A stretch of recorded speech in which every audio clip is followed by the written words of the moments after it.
இன்றைக்கி புகழ் வாய்ந்த திருவாரூர் ஆழி தேரோட்டம். ஆழினா பிரம்மாண்டம்னு அர்த்தம். அதனால தான் கடலுக்கு ஆழின்னு பேர். இந்த தேர் 96 அடி உயரம். ஆசியாலேயே பெரிய தேர். 4 கட்டமைப்புகள், 7 நிலை, பெரிய நடமாடும் கோவில் மாதிரி இருக்கும். அது மேலே பெரிய 2 வெள்ளி கலசம் இருக்கும். தியாகராஜரும் கமலாம்பிகை இந்த தேரில் எழுந்தருள்வாங்க. திருவாரூரில் தியாகராஜருடைய நடனத்துக்கு பேர் அஜபா நடனம்.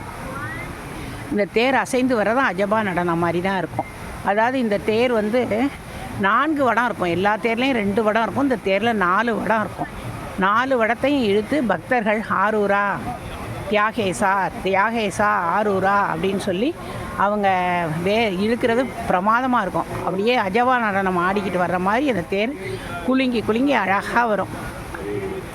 இந்த தேரினுடைய மற்றொரு சிறப்பு, அந்த காலத்தில் இந்த தேர் நிலைக்கு வர்றதுக்கு 6 மாதம் ஆகுமா. ஏன்னா அத்தனை பெரிய தேர். 96 அடி உயரம், 31 அடி அகலம், 31 அடி நீளம் இந்த தேர். அதனால் அவ்வளவு சிறப்பு. இன்றைக்கி இந்த ஆழி தேர் இருக்குது. திருவாரூர் தேரோட மாடல் தான் வள்ளுவர் கோட்டம். நம்ம சென்னையில் இருக்கிற வள்ளுவர் கோட்டம் நகராத ஆழி தேர்.